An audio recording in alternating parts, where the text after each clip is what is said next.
Hey everyone, it's Ace. Welcome back to another video. Today we're playing a little bit with CAR-15, the assault rifle that's available to all the characters. I got this recommendation from a friend. He told me try this, you can use it on everybody, has low recoil, and it's a solid all-around weapon. So I invested some of the XP coins so you don't have to, so we can test it out. If you want to find out how this weapon works, leave a like and subscribe, and let's get into it. First, on the screen, you see the stats that I came up with my build, and of course I will leave the build code in the pinned comment of this video. So if you want to try out this weapon, or if you already leveled it up and you want to try my loadout, you can do that. First, we have the control. I cranked this up as much as I possibly could without completely sacrificing the other stats. The gun has an ugly recoil when it's not primed for control. And here we have 84, and basically the way the gun pulls, it pulls up and left, which means that we have to pull it down right, which to me personally is very familiar to other recoil patterns from other Battlefield games. The one weapon that comes immediately to mind would be M16A3 from BF3, which also pulled up left and we just pulled it down right. So the pattern here is great, though you have to keep in mind that's exactly how you have to control the weapon in hip fire as well. Then we have handling, which I have had to sacrifice just a little bit, but you will see later when we get to the stats that handling here on 50 is completely serviceable. And it doesn't hinder me very much. The ADS time is 300 ms. However, since you will be mostly holding angles with this weapon, if you're playing engineer like I am, I think it's completely serviceable in that regard. However, if you are planning of going maybe a little bit more run and gun with this weapon, I would say perhaps either pick a different weapon or modify this to your liking to have a little bit more handling, because the movement speed and the sprint to fire speed should probably be a little bit better than rather than having it like this. Then we have, of course, 66 stability. The gun kicks kind of like a mule with low stability, and you get flinched a lot. This is a low caliber weapon compared to some of the other stuff you're fighting, so you will get flinched quite a bit if you don't have stability. And then we have accuracy. I decided not to go below 41. 40 is fine, of course, as well, because then I noticed that on the pattern in the test range, it would show that the weapon really spreads off center mass, and here it's mostly fine in hipfire, and you will see throughout the course of this video we do beam people with hipfire, no problem with the CAR-15. Also, CAR-15 has bonus handling on its magazine. Basically, all of these AR-15 platform weapons have a free magazine called Polymer Magazine, which gives you 6 handling. However, you will have to keep then the 30 rounds in a mag. But because the gun has solid reload speed, I didn't really find the need to go overboard and equip like a 50 round drum mag or something ridiculous like that. I always felt, at least as an engineer, if I'm going that option with some of these weapons, then I might as well just use the M249 or PKP Pecheneg.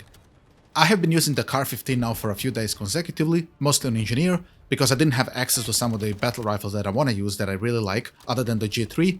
So, what are my thoughts on this? I think this is a really good starter powerhouse weapon, and if you're thinking into investing coins into something that you can use on all classes, before you figure out what your so-called main is gonna be in this game, I would definitely say you could invest some of the coins here. I think you would have to check with my build, but some of the attachments come very early, which are critical for this weapon, and if I had to put 2 or 3 at the top of the board, which is critical, you need the vertical compensator, which reduces screen shake for the vertical recoil, and you need a long barrel, which increases muzzle velocity of this weapon. And you can see at the stats that even with that barrel, muzzle velocity definitely isn't something to write home about with CAR-15, and that on top of the relatively low rounds per minute at only 632 is like the main drawbacks of the gun. However, to counter that, I have brought with me the Glock 18. If you have the Glock 18, I would just suggest putting an extended mag on it and any muzzle brake you can find, and then a sight of your choice, because it really complements having a high RPM sidearm to pull out in like super CQB situations when you are not confident in the car killing those people who are pushing you, or you have to reload. However, I will say if you can reload, go for the reload. The car is very forgivable. You can see the reload speed here. It's quite fast, and that's probably the best things about the weapon. And as engineer, you can also camp in corners, put your traps down, and surprise people as they're coming in, and just jump them down with the relatively good hipfire that the CAR-15 offers. One of the other big negatives of CAR-15, I noticed this in this match we are playing here, is that when I do try to beam people across the map, like you can do with most of the other weapons, you can definitely feel that the CAR-15 starts to lose a lot of damage at range past 25 meters. So I would advise, unless you're super confident you're gonna hit the entire spray of CAR-15 into somebody's head across the map, that you probably don't go for those shots unless you really think that the enemy doesn't see you, or maybe they're low on health. Also, I wanted to mention Desert Eagle into this loadout. If you are very good with Desert Eagle and you have a super good build with it, where you can just land consistent headshots, then you can dump Glock 18 and just run the Desert Eagle. However, I didn't find that necessary because first, I'm not practiced with Desert Eagle, I'm more practiced with the Glock, and I find that having the 84 as engineer, I can just shoot people with that. It's also one-shot kill in the body shot at pretty much all distances. So keep that in mind if you're playing the engineer. I felt the nice versatility and the all-around feeling of CAR-15 very nice in this threshold match because I'm fighting on mid-range, I'm fighting on low-range, I'm fighting on all of the ranges possible, and CAR-15 really hasn't failed me on any of those ranges. One tip I want to give to everybody, because it happened to me right here, the fire mode of my weapon changed because it's very close to putting a trap down, and the trap is on V and the other thing is on B, and sometimes you do fat finger B. So I would recommend, if you're a person who doesn't change fire modes often, that you unbind beating if you're an engineer enthusiast like I am. It really gets fucking annoying, and it does sometimes get me killed. Oh fuck, I'm on single fire, oh guess I'm gonna die. So that's gonna be a tip I'm gonna give you immediately. Back to the CAR-15, the hip fire, because the gun feels so lightweight when you're walking around, you could really just jump hip fire people around corners, and with LMGs of course that's obviously harder to do because they're bigger weapons and they don't have as good handling. CAR-15 has really surprised me, because in other games, when you're kind of running the starter weapon, which is available on all classes, that weapon is usually just dumped immediately. But I see a lot more people, at least in these days, running CAR-15. I'm dying to it more often.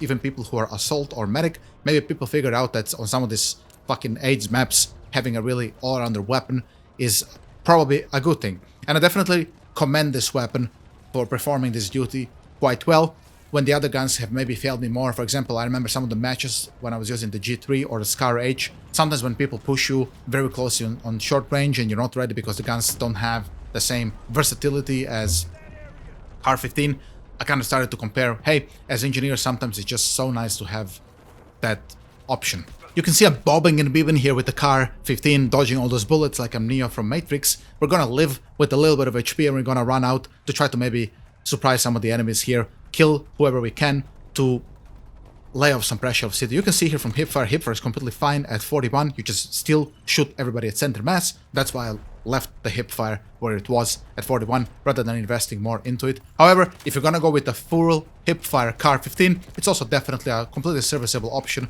that will not fail you in any case. With my little distraction on the CR1 objective, we managed to secure the game, and I'm definitely going to contribute CAR-15, giving me this extra mobility to try to sneak in there without dying when I was crossing the street. So let's get into the meat of the weapon. Here you can see damage drop-off. It's fine until 25 meters, as I mentioned earlier. You want to beam people in that range. To control, the gun pulls up and left, so we want to pull down and right. You can see here it's a very tight thing. However, the gun will start to go up and right eventually, so you want to maybe reset the gun after about 10 bullets if you can. You want to burst 10 and then reset it. The handling, you can see here, it's fine. 370 ms is completely serviceable. It's not the best, so if you need more handling, then go for it. And stability, we have good stability with a very solid current movement stability, and our flinch is quite solid. So when we take some of those fights, we don't immediately flinch and die. And accuracy, you can see everything still goes center mass. I hope you enjoyed the video. Try out the CAR-15, let me know how it went, and I'll see you in the next one. Take it easy.